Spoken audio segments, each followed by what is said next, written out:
senhoras e senhores. Hoje é 31 de agosto de 2020, são 8 horas da manhã em São Paulo. E na Folha de São Paulo, SUS economiza 290 milhões com redução de infecções hospitalares em UTIs. Com a diminuição dos índices entre janeiro de 2018 e julho de 2020, foram preservadas 2.200 vidas. Em meio a embate no Supremo, investigação contra Witzel une equipe de Aras e Lava Jato do Rio. A ação da Procuradoria-Geral da República contra Wilson Witzel uniu dois polos que estão em briga. E para obrigar tribunais a comprarem férias de magistrados, Toffoli diz que impacto no orçamento é baixíssimo. Ao obrigar os tribunais regionais a comprarem um terço das férias dos magistrados que querem vendê-las, o ministro Dias Toffoli, presidente do Conselho Nacional de Justiça, disse que o impacto da medida no orçamento das cortes será baixíssimo. Em plenário virtual, Gilmar Mendes dá indireta sobre morte de Covid-19 de ex-deputado preso e Fachin rebate. No julgamento virtual sobre a obrigatoriedade do uso de máscaras em presídios, o voto do ministro Gilmar Mendes incomodou Edson Fachin. E o MDB aciona deputados para fortalecer partido nas eleições nas capitais. O MDB decidiu dar prioridade para tentar aumentar sua presença na disputa pelas capitais do país. Presidente da sigla e líder na Câmara, o deputado Baleia Rossi tem conversado com parlamentares para convencê-los a concorrer. E com gastos em cheque, o Tribunal de Justiça de São Paulo blinda informações e tem transparência questionada. Especialistas dizem que portaria pode afetar funcionários. O Tribunal de Justiça nega a censura e diz que texto não se presta a dirigismo ideológico. E de olho em 2022, Bolsonaro reavalia neutralidade nas eleições municipais. O presidente não iria apoiar candidaturas, mas reconheceu estar disposto a subir em palanques no segundo turno. PM de Goiás intimida manifestantes por faixas contra Bolsonaro. Isso é muito grave. Cartaz cobrava do presidente explicações sobre depósitos feitos por Fabrício Queiroz na conta de Michele Bolsonaro. Duas pessoas envolvidas em um protesto contra Bolsonaro foram intimidadas pela polícia militar na noite de sexta-feira, em Caldas Novas, a 170 quilômetros de Goiânia. E constrangido, Lula reluta entre apoiar Gilmar Tato, em São Paulo, para não melindrar Guilherme Boulos, que tem uma grande aproximação com o ex-presidente. O nome do partido em São Paulo não empolga o ex-presidente Lula, que construiu relação próxima com o pré-candidato do PSOL. E o Witzel recebeu R$900 mil por atuação relâmpago em escritórios em ano eleitoral. Escritórios fizeram pagamentos por serviços supostamente prestados durante a campanha eleitoral e governo de transição no Rio de Janeiro. E a decisão monocrática provisória que afastou o governador do Rio parece fora de lugar. Uma professora de Direito da Fundação Getúlio Vargas, Heloísa Machado de Almeida, diz que, eleito em 2018, o governador foi afastado do cargo por 180 dias em decisão do ministro do STJ, seria uma decisão suspeita. E o home office é o novo indicador de desigualdade econômica no Brasil. Segundo o IBGE, o sistema concentra trabalhadores formais qualificados em regiões mais prósperas. O resto do país, infelizmente, chafurda no desemprego. Para lojistas, a pandemia vai ofuscar a Black Friday brasileira.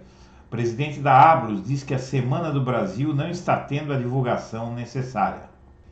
E diante de impasse, Renda Brasil pode ficar de fora da proposta de orçamento para 2021.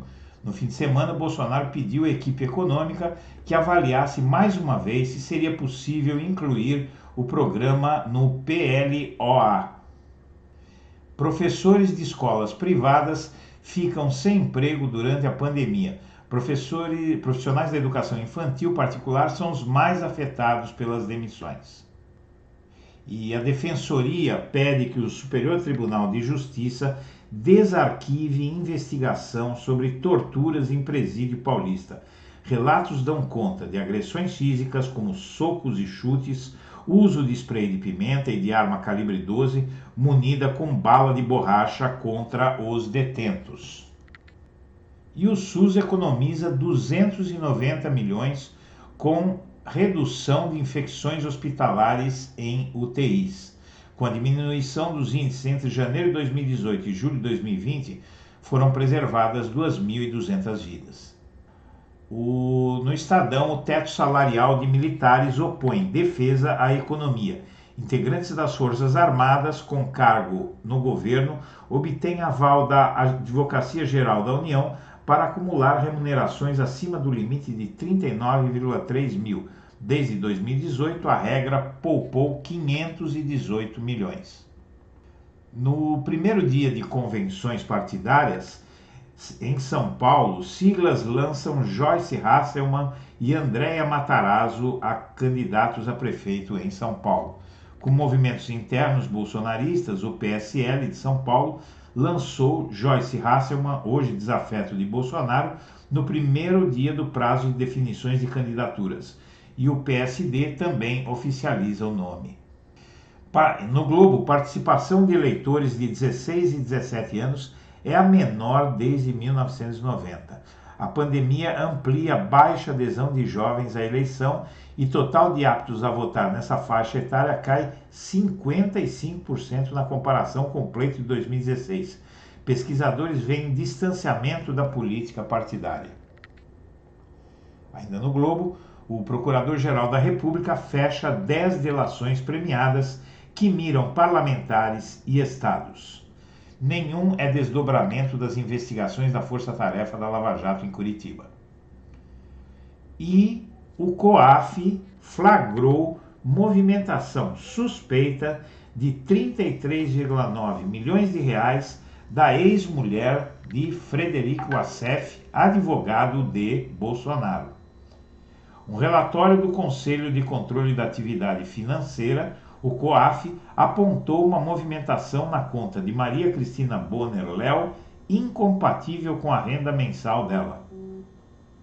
E Marco Antônio usa redes sociais para comparar Sérgio Cabral com Wilson Witzel. Este é o filho de Cabral, ex-governador do Sérgio Cabral, ex-governador do Rio, preso com uma pena de 300 anos. O filho dele, ex-deputado federal Marco Antônio Cabral, usou sua conta no Instagram para comentar o afastamento de Witzel do cargo de chefe do Executivo do Rio. E não teve jeito, até o New York Times usou o termo rachadinha. De um atento leitor do New York Times, pela primeira vez o jornalão americano usou a palavra rachadinha para abordar os depósitos de Fabrício Queiroz nas contas de Bolsonaro e da mulher dele. E a situação social vai piorar após a anestesia gerada pelo auxílio emergencial, aponta pesquisador.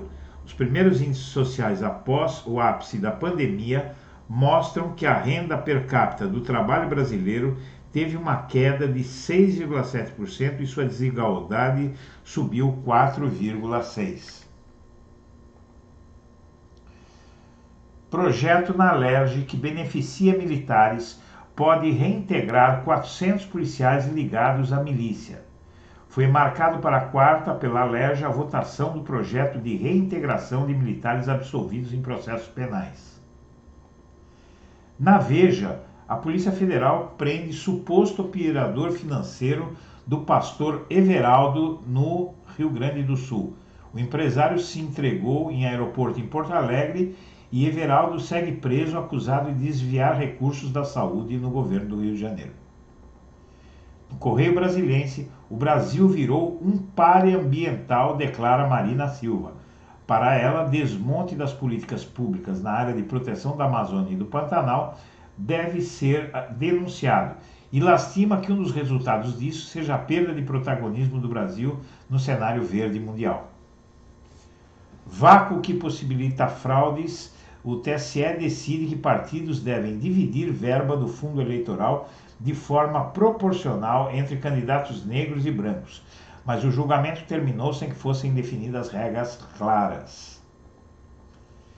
E Eduardo Bolsonaro ironiza a candidatura de Joyce Hasselmann e presidente do PSL rebate: ninguém chuta cachorro morto. E afastamento favorece Bolsonaro só no curto prazo. Políticos fluminenses acreditam que a operação da PF, com afastamento de Wilson Witzel, fortalece o processo de impeachment dele, mas os efeitos benéficos para Bolsonaro vão durar pouco tempo. Em meio à pandemia, convenções partidárias terão até drive-thru. Tradicionais festas que dão início ao calendário eleitoral abrem lugar neste ano a lives. E o governador de Santa Catarina deve ser cassado e Bolsonaro tenta salvar pelo menos o vice dele. Baixa articulação política compromete o governador e Daniela Reiner, que é a vice.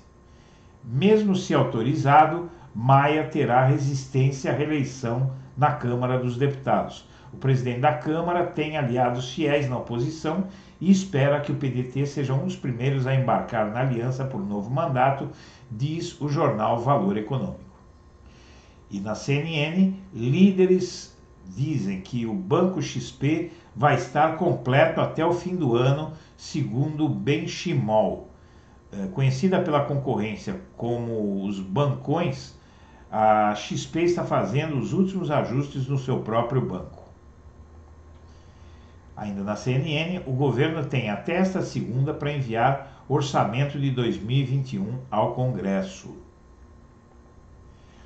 A um ano do fim do mandato, Roberto Azevedo deixará a direção da OMC nesta segunda-feira. O brasileiro que dirige a Organização Mundial do Comércio está deixando o cargo um ano antes da hora. E na pandemia, 25,7% dos magistrados têm piora na saúde e 50% sentem medo. Apesar de contarem com bons planos de saúde e estarem em trabalho remoto, servidores da justiça sentem os impactos do coronavírus. E para ativista, Atlas da Violência expõe máquina de moer corpos negros. Para Lio Bittencourt, da ONG Reaja, estudo revela divisão desigual da morte e da liberdade no país entre negros e não negros. O comércio entre Brasil e Argentina, diz o caderno Metrópolis, tem piores meses desde 2004. De janeiro a julho deste ano, as trocas comerciais entre os dois países registraram queda de 29% em comparação ao mesmo período de 2019. E por fim, senadores recorrerão ao STF contra a eleição de Alcolumbre e Maia nas presidências do Senado e da Câmara, respectivamente.